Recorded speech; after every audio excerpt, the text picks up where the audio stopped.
What is up, everyone? It is DJ Martini Midwest Reviews coming at you with another video from my channel today. I have a really good one, a fun one for me. It's a DIY project that I put it on myself to make the craziest monster speaker. I'm calling the Bass Boxx. That's just an inside joke with my friends, because back in the day I used to just build any kind of speaker box out of any material, cardboard, drawers, whatever I could find, and try to make little speaker boxes, and I had fun with it for a long time. But now this one is a solid creation and I'm quite proud of it, and I wanted to bring it to you because not only does it something that you could do at home with all the pieces you can find online, there's also a lot of pieces in here that work really good. So if you're looking for car speakers, amps, all kinds of little items I could talk about in this video and review as well while I'm talking about it. It'll be a fun video. There's a lot of pieces in here, so stay tuned. It'll be fun. And we'll talk about how you can build your own portable, giant, loud, portable Bluetooth speaker. Thank you so much for tuning in. It's DJ Martini Midwest Reviews. If you've never tuned in to my channel, just know that I do all kinds of tech reviews, item reviews, anything I get my hands on, do that research for you. Just trying to help, give it to you as easy as possible, and then leave some links in case you're interested in some of the products that I bring to you. So thank you so much for tuning in. We have surpassed the 3,000 subscriber mark. I am so happy. Thank you so much for everyone out there who is supporting my channel. Thank you to everyone that has been very kind, comments, helping me build this channel slowly but surely. You guys are all loyal and awesome, and welcome to the Martini Nation. So please like, subscribe, and share. Keep joining. Let's go. Let's build this channel and keep up so I can continue to make reviews for you. I'm going to go and just start it right off with the bread and butter. You're going to take a look at the speaker, and then I'll show you what it takes to put it together and all the items that are included. So this is my Monster Boxx right here. You can see through the front I do have two Planet Audio 8-inch subwoofers. They are rated at 1200 watts, but we'll talk about that watts a little bit later. I do have a 4-inch Polk audio speaker in the front, along with a passive 4-inch radiator, the little bass radiator. You can see that too. I do have some extenders here to bring out these subs a little bit from the box, because this box is pretty small, and I do like that because it does make it portable. Also, I have two super tweeters, timpano, and you can see I have two on the top of the box, and then I have a nice little handle here, so it makes it a little portable. On the side is something that you will definitely need, is a DC to AC power converter here that's going to change your electricity to be able to run the amplifier that we have on the side. I did paint this, so it is painted. I have all my wiring right here, and they all run into the box here.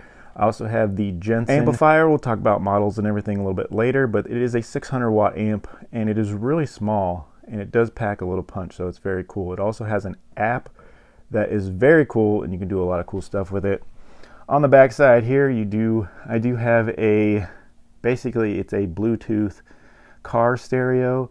It does have some features that are decent on it. We'll talk about it. It's okay for the price point. Black carpeted box right here. On the side, it did have like a connection to actually plug in some speakers on the side here, but I just took that out and used it as a port. And it did have one on the other side as well, but that served as a good hole to run my cables in. So very cool there. My portable speaker that does have a plug-in. You can see it right there. We are back, and there's tons of things to get into, so I definitely want to jump into this video, but I just want to put the why out there. Why would you want to do this? And for me, one, I've always been into electronics, car stereos, hooking things up, disconnecting. Even when I was younger, kid, teenager, I'd always mess around building scrappy things out of cardboard or drawers or any scrap wood that I could find, and I would put speakers in it, and I would call it, the Bass Boxx. And my friends would get a little kick out of it. But now that I have more knowledge, I definitely wanted to tackle it again now that I have years of knowledge. If I could recreate things that they're building right now, like the dimmer box, the bump box, Soundbrooks, turtle box, things like that, where they're charging $1,000 for. But I wanted to show you as a do-it-yourself type project that you could kind of build something like that relatively easy, and all the things are out there for you to be able to do that yourself and pay a lot less. This is expensive too, and I understand why it's expensive is because of all the pieces that you're putting together. they're expensive. So I tried to find the most value out of this, but still have fun with it. If you did it yourself, you could definitely a la carte it and pick whatever you want. You can use whatever speakers you want, put whatever you want. I'm just going to tell you, the more expensive you get, it quickly gets expensive. And this box itself, as it sits here, just pieces are about $328.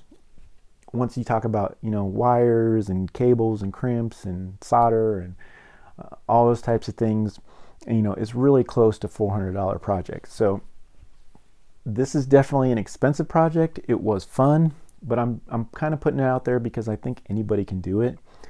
On a 1 to 10 scale, this is probably a 5 or 6 in difficulty, and only because you have to drill some holes and you have to know how to hook some things up. But there's plenty of videos out there to show you how to hook up power converters, show you how to hook up car stereos, show you how to hook speakers up different ways. So there's plenty. If you can follow directions, even with the actual items that come, they have good instructions. So everything was pretty much there for me to put this together. Relatively easy. So if you have a little bit of background in hooking speakers up or car stereos or electronics or things like that, this isn't too bad. And so I just wanted to put a video out saying that, do it at your own risk. I'm just showing you how I did it and how I accomplished it, some of the tips and tricks. But I think everybody could probably get it done if you wanted a cool little fun project and build your own crazy monster box here. You definitely can get it done. And so I didn't build this in a day or two. It took me about a week of R&D, trial and error, moving things around, trying it. So it did take me a little while, and plus to order all the pieces for it. So it was about probably a month project. I've been testing it for at least a year now, just to make sure that it keeps up, it stays together, everything's still working. And the products that I use, even though they were value and a little bit cheaper, they're still working today. So pretty cool project. But like I said, you can build this however you want, using any components you want, but I just wanted to show you the cheapest and easiest way that I found. So let's start off with the box. The box is a power car audio sub enclosure, and just the box itself is about $82, which was the most expensive piece of this project. But I liked that the box was put together already. I didn't have to build the box, and it's a pretty good MDF type board, thick box, and it's going to be sturdy and take care of you for a while. It was nicely carpeted and all that good stuff, and it also had pre-drilled holes for the subs, and it also had 3.5-inch holes for mid-range speakers. Now I put a full range in there, and I put a bass radiator in there too. Now if I did this again, I probably would get a little bit bigger box. I noticed that Goldwood has a box that is a little bit deeper, and I would probably go with that box. But I got this box because it looks like a boombox, and so I liked the shape of it and those types of things. But if I were to do it again, I might maybe go with the Goldwood, which is a little bit shorter. This one's 24 inches long, 11 high, and 5 deep. 5 is really hard to find. I was amazed that I found this box. And then the Goldwood is about 10 inches high, 20 inches long, and about 7 inches deep. So it's a little bit deeper of a box. And I think that would have helped the sound of this box a little bit to get a little bit more airflow in there. But for what it is, I'm still happy that I went with the Q Power box. Now the next thing you're going to need, of course, is the subwoofers. And I went with Planet Audio. I've worked with them before with some big 15s, and they've worked pretty well for me. I wouldn't believe their power rating, but they've worked and been pretty reliable for me. So I went with these 8-inch, and I went with 8-inch once again is because I wanted to go portable and light and small, but still have a little power. And this fell into that category of having this 8-inch box. So Planet Audio, they're 1200 watt peak speakers, but they're only 250 watts RMS, which is great because, like I said, we want to kind of go small. And it was easier to find an amplifier that could power those that was relatively small and things like that. I have these Planet Audios, and they're about 41 bucks a piece, which is pretty cheap when it comes to speakers. So the next thing I want to go with is the full range Polk Audio marine speakers. Because they are made for boats, so they have an IPX rating of 5, so they are a little bit splash proof and waterproof, which I thought was pretty cool, so no problem there. This is a passive radiator. It's not even a speaker. It's just to add a little bit more bass response in smaller boxes, but I really don't think it's needed for this one because these subwoofers sound pretty good, so I just needed something kind of cover that hole. And so I just put a passive radiator in there. So it's not a real speaker, it's just a passive radiator. Is from Daytona Audio. Those are kind of expensive, so that would save you some cost too if you were just to actually cover this hole with maybe a little piece of plastic or plexiglass, and then you could put your logo or something on it, and I think that would be kind of cool too. So just some options. Like I said, you can, your imagination is the way you can build this box, but this is kind of how I did it so far. So also, if you're buying a pair of those Polk Audio speakers, they are 45 watt speakers, 135 watt peak, and you could put both of those in there as well. That would be no problem. I just think that these Polk Audios get overpowered by these super tweeters that we're going to talk about in a second, that there was really no reason for me to put both of them in there. I only really wanted to put one speaker in there, but like I said, the only other thing I might do is in the future is maybe switch these out and put this full range speaker a little bit higher up here and put the passive radiator down here. But other than that, that would be a really quick, easy switch, but that's the only really big change I would do with that. I would recommend these for any home theater speaker or home bookshelf speaker if you need some super tweeters.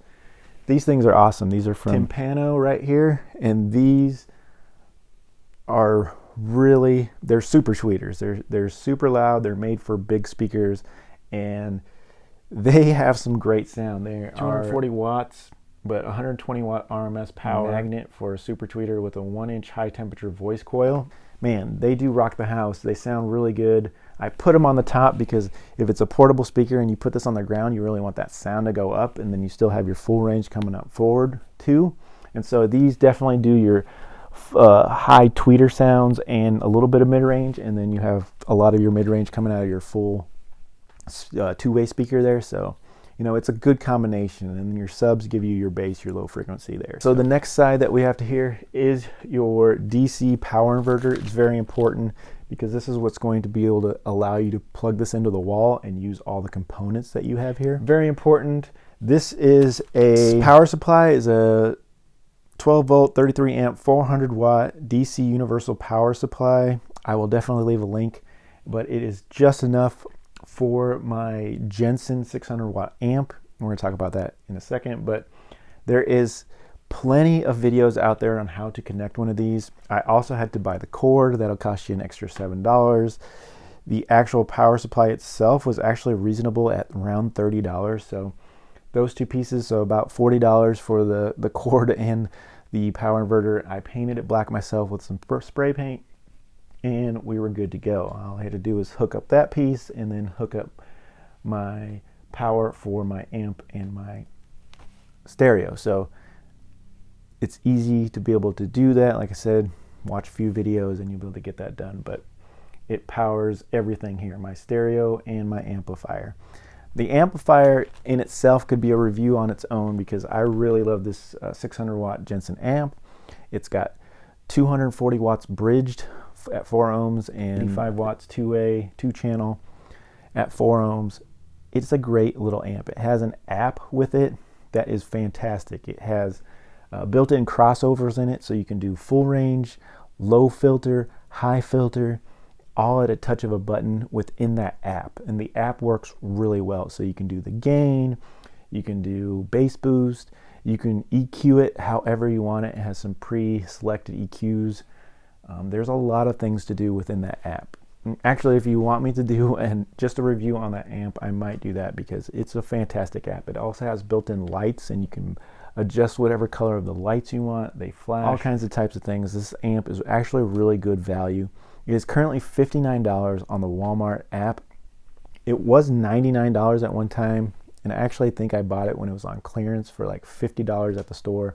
And so it was a really good value on that amp, but it is currently on the website for $59 now. So I have the two subs connected together and then bridged into this amplifier. The last thing is OILU double DIN 7-inch Bluetooth iOS, Android, Bluetooth stereo basically. It is pretty no name, like I said, Chinese clone type head unit, but it does what you need. It has Bluetooth, it has stereo, it has a 3.5 millimeter jack. You can actually hook a USB to it and it'll show your album art and all that kind of stuff. So it's pretty bottom of the line, and you can get these between $40 and $60. Tons of different brands. I will leave links for the ones that I have, but there's a lot of different models out there that are exactly the same, do the same thing, will get the job done, and they just work. And so those are probably the hardest things to do with this project, is finding the way you want to hook up the speakers, and we'll talk about that in a second, and then hooking up the amp and power supply to everything. So not too bad there. Also, the strap with the hardware, I was at $328, maybe a little bit extra, around $350 for, you know, extra cables and speaker wire and things like that you might have to invest in, but it really is right around $350, which I thought was pretty cheap for what the speaker can do. It's extremely loud, and like I said, it has a lot of cool features. So what we're going to do next is I'm going to go ahead and fire it up and kind of show you the stereo, show you the amp a little bit, and then give you a quick sound test, and then give you some final thoughts on everything. All right, so we are back, and I just wanted to say real quick that I just plugged it in. Everything turns on. You can see that my amp is on. Once I turn the stereo on, the amp light will start flashing here. There's a little fan noise from the power inverter, but it is what it is. And the only issue that I really have with the stereo is that there's no memory. So once you unplug the unit, you will have to reset the memory every time. It's not going to keep your stations, things like that. I haven't figured out a trick for that yet, so if anybody knows any good ideas on how I could keep the memory, let me know, other than like having a big battery in there. If there's any small solutions, let me know on that. Let's show you everything about the stereo. One good thing about the amplifier, it does hold most of the memory in there for some reason, in the app or in the machine. So when you use the app and you set everything really stays the same. I've noticed when I turn the app on, most of the gains are the same, all that type of stuff. But it is really quick and easy to open the app and then check whatever you need. If you need low filter, high filter, full range, gains, bass boost, you can quickly adjust them by a touch of a button. And the app really works cool on the amplifier, so that's a cool feature. We'll fire this up right here, and like I said, it doesn't hold any memory. Radio, if we go to that option, it does have Bluetooth, but I'm going to make sure that it doesn't connect to my phone here, or that could be an issue. And then we can go to home, and I can just plug it in with AV as well. So that's probably my plan right here, so I can give you a test of that. But it does have an aux in right here, so you can just do 3.5 millimeter jack, or I can hook it up through a USB cable. If you have an iPhone or Android, you can just hook it up through your USB, and it will show you picture art and all that kind of stuff. You also have, you know, your volume. You have a daylight and night mode. We can go to here. I don't know if you can kind of see that, but I'll zoom in here. But you have an Explorer. You have a phone link, settings here. You do have all kinds of settings for audio, language, all that good stuff, so you can adjust that really easily. I tend to move this back a little bit. I'll tell you why in a second. But other than that, I don't really mess with that too much, because actually everything works out pretty good. It does have Bluetooth, like I said, is usually what I just hook up Bluetooth. You do have a little micro card S reader right here, so you can put some preloaded music in it and it'll just start playing. You do have an FM, AM, but like I said, it doesn't hold stations, so you have to program that every time. But you can go to this ASPS button right here, and it will start scanning channels really easily. You can also move it by yourself. But you can see that it does have FM radio. It is easy to kind of tune as well there. And like I said, it is touchscreen, and everything actually works pretty decent for the price of, I think I bought this for like $41. So for what it is, it works decently, and it has everything I need, which is mostly the Bluetooth or just to connect it into the actual item. So You can see that my amp is working as well right here. The lights are on. You can change those colors to whatever you want. Pretty cool there.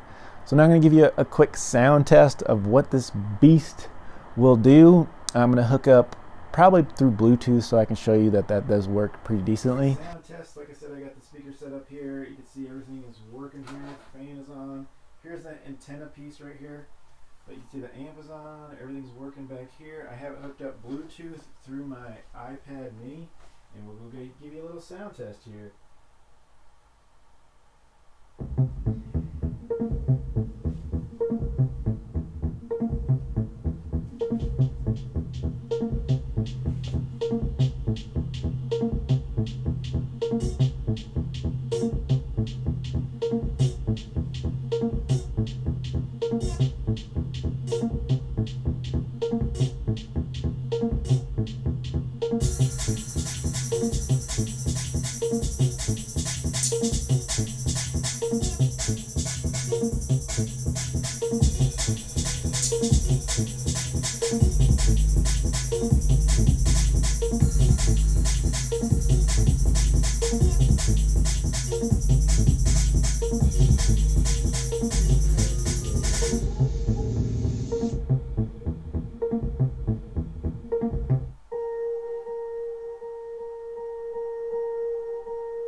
All right, let's wrap this video up. Thank you for making it this far. I know it's a little bit of a long video, but there's a lot of things I had to go over and talk about. I'm gonna wrap this up with some positives and negatives. Positives is it's your own project. You can make it however you want, and it's kind of fun. It was fun to have to do the R&D and figure out how to make everything work and look decent.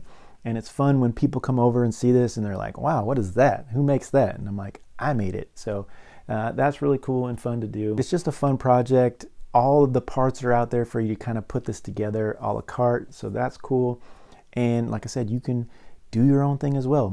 However pieces or components you want to put in this, you can. So it's pretty fun to do. Negatives, on the other hand, is, it does take a little skill. You're going to watch a lot of videos on how to hook things up, maybe. If you have no knowledge on it, if you have more knowledge or less, you can just have to particularly pin in on those things that you need done.